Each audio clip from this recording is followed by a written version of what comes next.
3 shortages that your government just caused. Politicians getting together and quote-unquote negotiating. What it's done is actually going to affect you, affect the way you spend money, also the fact of what it's going to cost you when these shortages keep on happening. Come on, people. What are we doing? Let's talk about it today. What shortages did the Republicans just help the Democrats with? Let's jump into it. Today's video starts right now.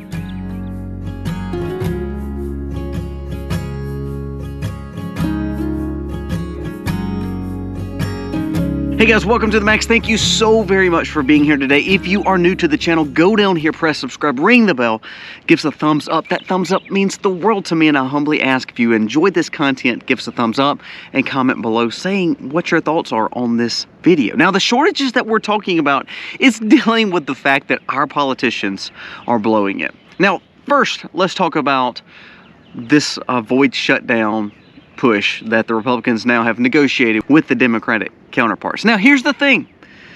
They're like, oh, it's going to avoid so much, and we won. We got some great victories because we held the liberals from passing and wanting all this stuff.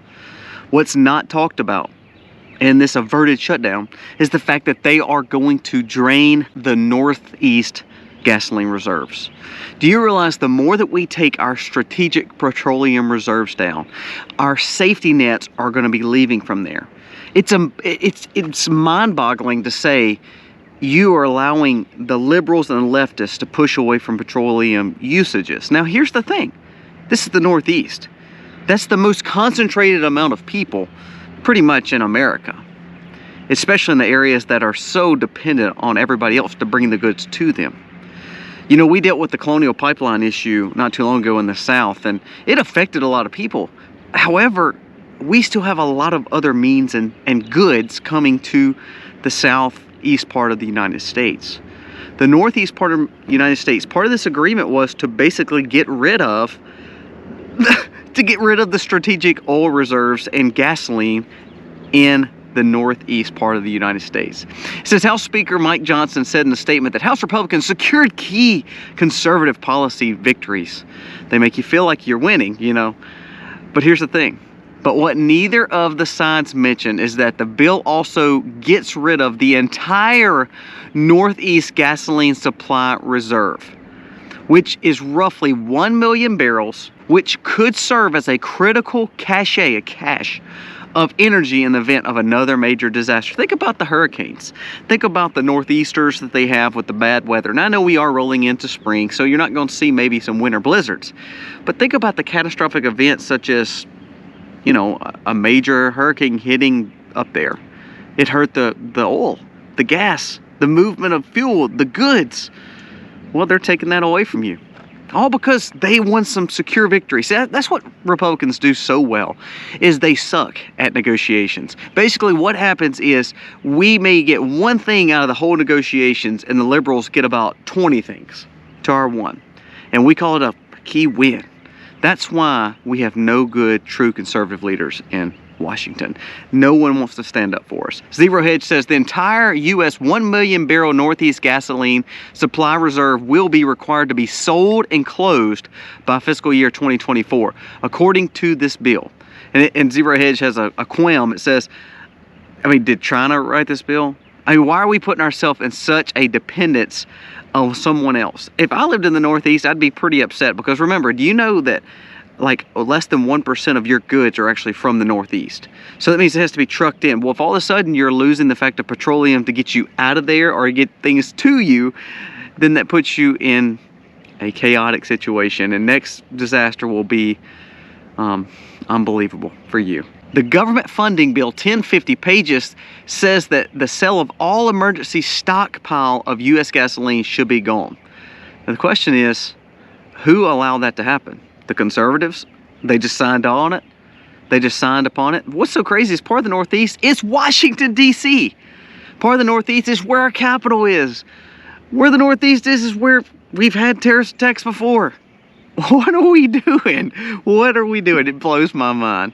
So there's the first shortage that we pretty much caused, and it's the fact that we're allowing our own supply chain issues to happen. Now, we also have this wonderful administration pushing against natural gas. So if we say we're going to get rid of all our petroleum reserves, such as gasoline, and then we're going to get rid of all our natural gas, which is one of the biggest parts of our economy, boy, we have some smart politicians, don't we? I think out of 350 million people in America, it's sad that we believe these few thousand people that actually run our government are the best among us. It's unbelievable. Number 2, there's another story from Headline USA. It says, Fed chair tight-lipped on the foreign nations getting their gold back from the U.S. Now, there's been a big story saying, how much gold does America truly have? Now, the Fed's been buying gold, but, we always had all these people stockpile gold in America for safety. Well, we have a lot of governments taking their gold back. Now, what happens is when their gold leaves here, they provide the dollars back to America. So it's automatically killing our dollar. Remember, our dollar is not based on anything but the trust of the U.S. government. Well, if everybody's taking their gold back, that means they don't trust the U.S. government anymore. And it means we're losing a lot of our wealth that we hold and pretty much helps us make policy around the world. Well, if we're giving all the gold back, we're tight-lipped on how much we actually have. No one really knows and no one's really audited how much gold we personally have, as in wealth. So what about this shortage of gold? But here again, your politicians are spending like crazy. And so the dollar is backed with the fact of petroleum oil, basically petrol dollar, the fact that we're burning that with Saudi Arabia. Secondly, our gold is leaving there because people are saying, I don't trust the government anymore of America. And then we are getting rid of our petroleum. Doesn't that sound like the destroying of the dollar? Doesn't that sound like, well, the shortage of gold because we're losing value in it? That's why I always tell you to buy gold, because all the big players in the world are buying gold. BRICS nations are wanting to gold back BRICS currency. Now, I don't believe in BRICS. I don't like the BRICS currency because it's going to kill the dollar. But it goes back to, why is our politicians spending money we don't have, especially in the fact that it's not even backed by anything but the trust of the government, and everybody is now taking their real wealth back away from America? It's probably because we have bad leaders, wouldn't you think? Like I just made in this last point.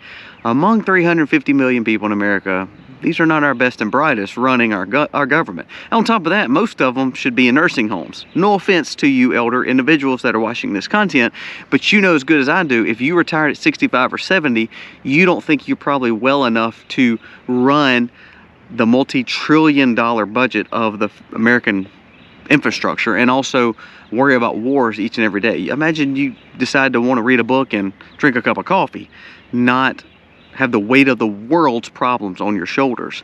And why are we allowing 80-year-olds to be in leadership? Pretty much, other than Johnson, everybody else in leadership in Washington is pretty much of retirement age. I don't know if that's, again, the best and brightest among us. Not saying people can't be wiser in their older years, absolutely.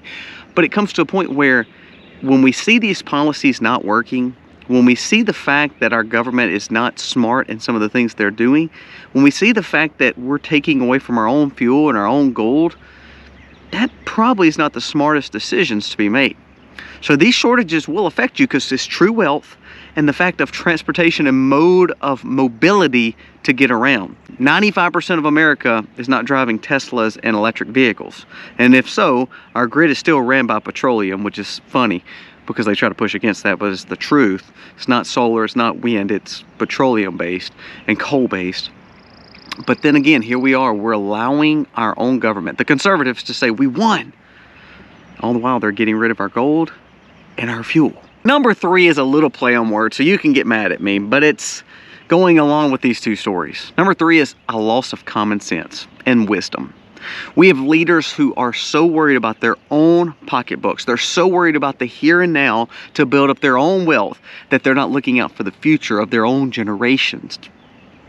We are losing wealth in America. We're losing value in America. America is not the city on a hill anymore because we're allowing our leadership to destroy it.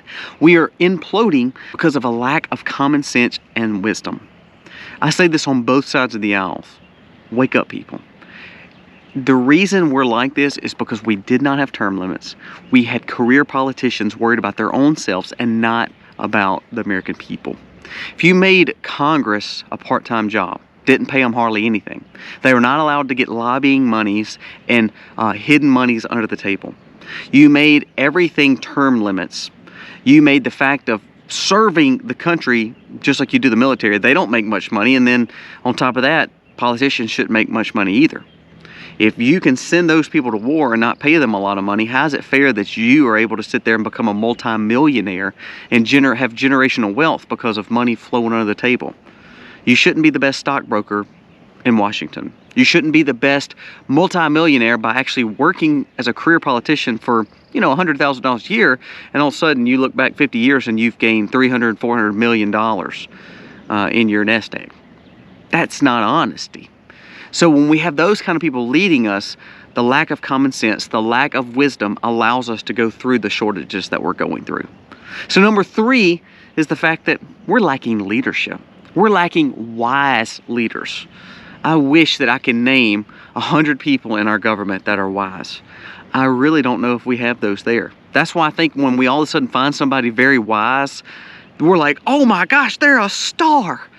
And really, it's sad to say that why people with common sense and wisdom are so, they shouldn't be a shining light when it comes to the leadership of America. They should just be one of the thousands leading us. But no, we have the weakest, the less wisest people leading our country. Now, I didn't say the most educated. There's a difference in educated and wisdom. We have a bunch of indoctrinated, educated people there, but we don't have a lot of wise people there. And that's where we've got to make some changes, people. If we don't have good leaders, if we have a shortage of true leadership, then we're going to have failures when it comes to gold, to petroleum, to all this other stuff that they try to put in your mindset. You know, if I'm a good business owner, then I have a great community outlook, and I provide for my staff jobs, and they provide to be great employees for the employer. It's a great working relationship. But if we have bad leaders, the bad leaders produce bad workers, the bad workers produce a bad government, the bad government produces less trust for the world, the less trust for the world makes them where they don't want to buy from us, and it also makes them take their gold back and makes them where we're not even in the conversations. That's why I think Russia and China are becoming such good friends. India is becoming such good friends. BRICS is becoming part of a major scheme. I mean, Mexico is wanting to join BRICS now. Our old neighbor. You know why? Because they realize America don't have their crap together. It's pretty bad. It's bad when our neighbors want to join the other side when it comes to currency. Here we are trying to grow NATO closer to Russia, all the while Brazil, listen, BRICS, Brazil, Russia, India, China, South Africa. The biggest players there are Russia and China, and Mexico is wanting to join their currency. It's funny. We're worried about world affairs while we have an open border with someone who could present hostility to our own financial well-being. The shortage of leadership, the shortage of common sense and wisdom is in the spotlight, and it's causing more and more problems like number 1 and 2. Give me your thoughts. The sad thing is it's not going to get any better for a long time, because the kind of pendulum swinging and the reset that we're needing is not going to come from a few politicians changing hands. It's going to come from a whole reboot of Washington, D.C. Just like last night, I laughed because, you know, Nikki Haley has not won one primary, and the one primary that she wins is Washington, D.C. I tell you what, not that Donald Trump has all the answers, but I think it's actually funny that he did not win the swamp primaries and Nikki Haley did. The only place she'll probably win for this whole election is Washington, D.C. And that just says, I got supported by the swamp, and the people that's actually wanting Donald Trump to win is not supported by the swamps. I just think that's kind of funny. It's oxymoronic, as I say. And so there's where we have to come and find wisdom and seek guidance, because we don't have it in the leaders that we have put up there. I don't blame us, but I do blame us for not seeking more wisdom and common sense to put the right people in charge. Because 350 million people in this America, roughly, and we elect these guys to be the leaders of us, I don't think it's the best among us. Let me know your thoughts. God bless. Happy Wednesday.